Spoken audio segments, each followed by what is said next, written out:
temporais. O cérebro trata dentro de uma linha de causa e efeito ou de continuidade que parece que você sofreu aquele trauma há pouco tempo. Então os medos podem ficar irreais, irracionais, perderem a sua base concreta. Então vamos pensar uma coisa muito importante. De fato, o medo pode ser algo muito útil para a minha sobrevivência. O medo faz com que eu seja prudente. O medo, por exemplo, de animais selvagens vai evitar que eu entre na sua zona de império dos animais selvagens. O medo que eu citei do choque elétrico, o medo de um assalto, pode impedir que eu vá para lugares que eu considere perigosos. Nesse caso, estamos falando de um medo concreto, real, que vai me ajudar. O medo, por exemplo, de ter uma doença pode me levar à saudável opção das vacinas. O medo, por exemplo, de um processo penal pode fazer que eu use de menos agressividade ao tratar com algumas pessoas. Eu estou dando exemplos de medos que são úteis, estratégicos, bons, mas de repente há medos difusos, há medos mais amplos, há medos que de fato não têm uma base concreta e podem me dominar. Aí estamos falando de um medo imaginário ou de uma reação excessiva a uma causa pequena de medo. Precisamos falar um pouco sobre isto também.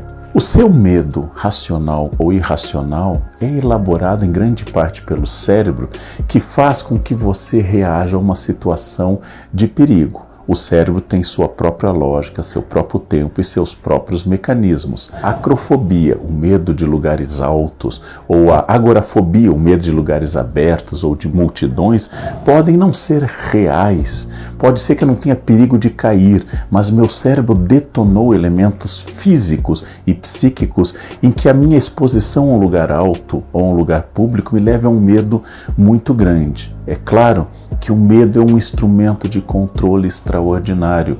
Religiões, o Estado, instituições, políticos, todos podem se utilizar do medo para controlar a população. Votem em mim, porque o outro representa um perigo enorme, ou faça isso, ou você será castigado no inferno por toda a eternidade, ou faça isso, ou a sua punição será terrível. O uso do medo como instrumento de controle é muito forte e é tradicional. As instituições de poder sabem disto e sempre trabalharam com a questão do medo como instrumento de controle. Eu tenho que ter consciência dos meus medos, eu tenho que ter consciência daquilo que me assusta, porque as instituições sabem sobre medos individuais e coletivos e usam isto para dominar pessoas e grupos e para fazer valer o seu projeto de controle. Por isso que a consciência do meu medo não é apenas um gesto de autoconhecimento psicanalítico, não é apenas um gesto de sabedoria sobre si, mas é também uma maneira de evitar de eu entregar minha liberdade, de entregar o meu arbítrio a terceiros que querem usar o medo para me controlar. Eu quero citar um autor coreano-alemão, Byung-Chul Han, que escreveu um pouco sobre a algofobia, que é o medo da dor da nossa sociedade. No livro em que ele trata da sociedade paliativa, ele falou que o nosso medo de sofrer faz com que a gente faça qualquer concessão para não ter dor física ou ideia de risco. Ou seja, eu abro mão de qualquer senso crítico e até da minha liberdade para que eu não venha a sofrer. O medo não é ruim em si, o medo não é um mal em si, apenas ele pode ser um elemento que me desperte para uma consciência de autocuidado, mas pode me paralisar. Se ele me paralisar, eu preciso de ajuda profissional. Há medos tão fortes que as pessoas têm palpitação, suam, as pessoas não conseguem avançar, ficam paralisadas. Nesse caso, é óbvio, eu estou precisando de ajuda profissional.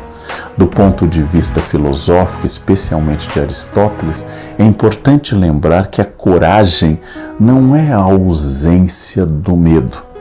A coragem é aquela pessoa que vai fazer o que deve ser feito e dentro do que é racional carrega seu medo junto. Uma pessoa sem medo é uma pessoa que não tem cuidado, é uma pessoa que não tem prudência.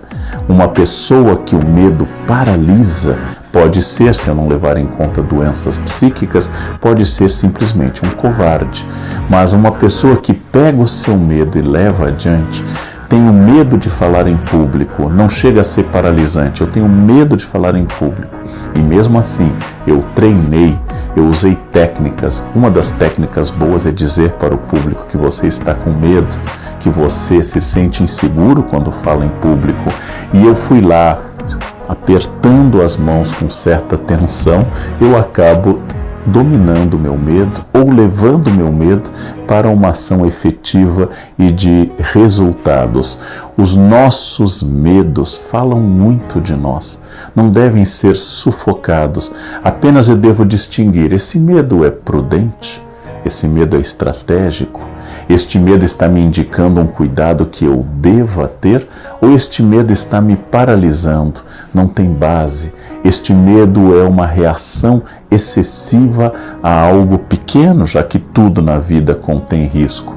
Nesse caso, eu devo tratar e enfrentar este medo. Então eu queria destacar do ponto de vista de uma análise racional que o medo é positivo, que o medo é algo que nos adverte sobre os riscos concretos daquilo que desafia a nossa vida e a nossa permanência, que o medo deve ser uma boa indicação para que minha vida não fique imprudente, mas se ele está me paralisando, se aquele medo faz com que eu não consiga agir, nesse caso eu preciso de ajuda profissional.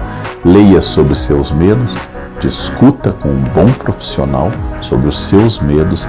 Não ignore que você, tendo medo, mostra que você não é imortal nem onipotente, logo é uma pessoa racional, porque ter medo faz parte do nosso instinto de sobrevivência. E sempre pegue o seu medo, quando possível, carregue debaixo do braço, reconheça que ele existe e vá à luta dizendo: aqui está meu medo, aqui está o meu desafio, aqui o que eu irei fazer. Foi um prazer.